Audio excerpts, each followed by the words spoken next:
If you have been following news from Assam, you know things got tense in the state's Kokrajhar district just a few days ago. However, as of January 24, when we are recording this video, no untoward incident has been reported and daily life is slowly returning to normal. People are out in markets like Karigaon where the trouble started, and that's a small but real sign that folks from different communities are trying to move forward together. Mobile internet, however, is still suspended in Kokrajhar and nearby Chirang to stop rumours from spreading. Prohibitory orders are in place under Section 163 of the Bharatiya Nagarik Suraksha Sanhita, banning gatherings of more than 4 people without permission. Overall, things are not perfect, but the quick steps seem to have stopped things from getting worse. But before I continue, I have a small request. If you like our work, please support us by becoming a member of EastMojo. The process is simple. Visit our website www.eastmojo.com and choose a plan that suits you. Our monthly membership starts at just 200 rupees. Your support will help keep independent journalism alive. Now, back to the story. For months. The village of Assam In the 75th Independence Day,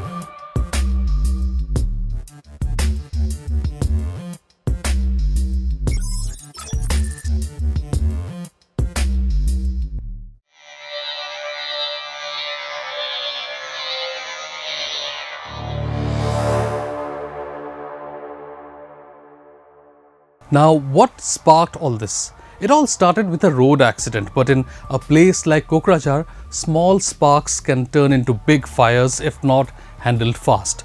Here's a quick timeline of how it unfolded over those critical hours. On the evening of January 19, around 7 p.m. in Gaurinagar under Karigaon police outpost, about 30 kilometers from Kokrajhar town, a Scorpio carrying 3 Boro men hit 2 Adivasi youths on Mansingh Road.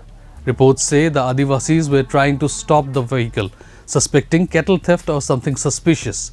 The driver didn't stop, hit them and kept going. One Adivasi youth died from injuries. The other was hurt. An angry mob from the Adivasi community then chased down the vehicle, dragged out the 3 Boros and attacked them. 1 Boro man was killed on the spot and the other 2 were seriously injured. The mob also set the vehicle on fire. By the next morning, January 20, word spread fast. Family and community members of the deceased Boro man gathered to demand justice. The protests soon turned violent, with mobs blocking the National Highway 27 for hours. They even burned tires, torched around 102 houses, shops and a government office. They ghirawed the Karigaon police outpost, pelting stones at officers. Police had to fire blanks and tear gas to disperse them, injuring several protesters. Several police personnel were also injured during the clash.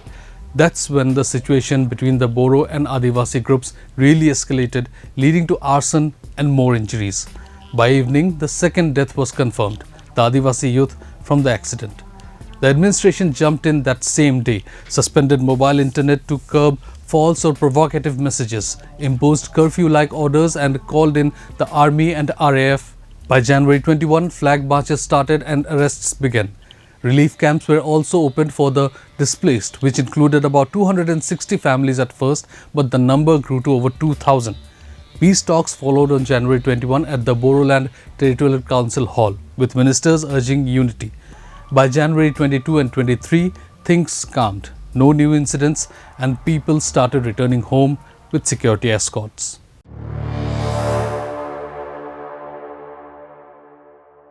You might wonder, why does Kokrajhar keep saying this? Well, it's not just about one incident. The district has been dealing with underdevelopment and insurgency for years, creating a mix that's easy to ignite. Kokrajhar is in the Bodoland territorial region, home to the Boro people but also Adivasis, Muslims and others. For decades, it's lagged behind. Poor roads, limited jobs, land disputes from immigration and basic services like schools and hospitals stretched thin. Insurgency made it worse. Groups like Boro Liberation Tigers and National Democratic Front of Bodoland fought for autonomy for statehood from the 1980s onwards, leading to attacks, extortion and fear. Remember the Divide Assam 50-50 slogan? That was the push for a separate Bodoland, fueling cycles of violence. But things are shifting now. Peace accords in 2003 and 2020 ended much of the armed struggle. The Bodoland Territorial Council runs local affairs, focusing on development.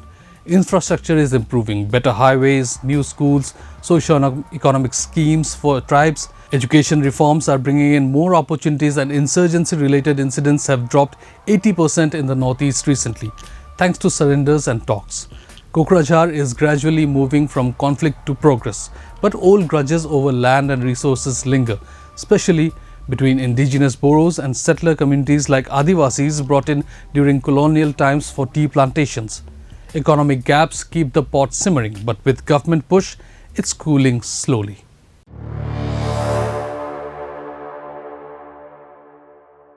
To understand why timely action mattered this time, let's look back at Kokrajhar's history. This isn't new. The district has seen brutal ethnic clashes before, often over land, identity and resources. Let's start with 1993, when Boro groups were pushing for autonomy, clashed with Bengali-speaking Muslims in Kokrajhar and Bongaigaon. What triggered the movement? Land encroachment fears. Hundreds died, thousands displaced, around 4,000 families affected. It was part of the early Boro movement against outsiders. Then, 1996, Bodo Adivasi violence erupted. Boros, feeling outnumbered, attacked Santhal Adivasis, triggered by killings and land disputes. 1998 saw a repeat, similar Bodo Adivasi fights. In 2008, Boro-Muslim clashes in Dorong and Kokrajhar. The big one was 2012, riots between Boros and Bengali Muslims in Kokrajhar, Chirang and Dhubri.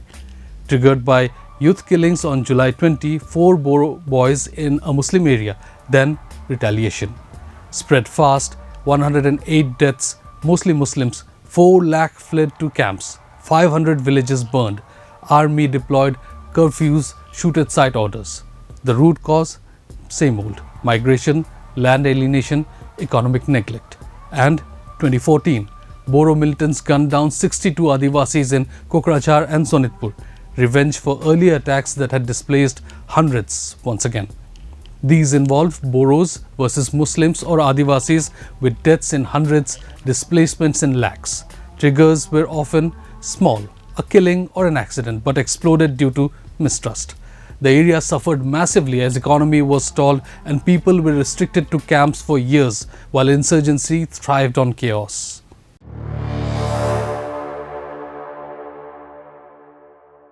Today, although things are returning to normal, there is an uneasy calm. The district is healing, with army patrols and peace meetings helping people return home. But what averted a full disaster this time? Timely intervention by the police and administration. They acted fast, suspended internet within hours to kill rumours, deployed Army and RAF by January 20 evening, set up relief camps immediately and started arrests to keep the situation from escalating further. Peace meetings on January 21 brought leaders of civil society organizations together, without which things could have spiraled as it did in 2012, with more deaths and displacements. Going forward, Kokrajhar needs to be dealt with utmost care and sincerity due to the area's sensitive nature. Multi-ethnic settlement, history of insurgency and land issues are only some of the factors that the authorities will have to keep in mind. The government will have to aggressively carry out trust-building initiatives with regular community dialogues while addressing the root causes. They will also have to speed up development, resolve land disputes fairly and create jobs to cut economic resentment. Remember, prevention means listening before things boil over. Kokrajhar is on a path to change. With careful handling, it can stay that way. Thank you for watching the video, and if you like our work, please do support us by becoming a member of EastMojo. You can visit our website and choose a plan you like. Remember, your support will help keep independent journalism alive.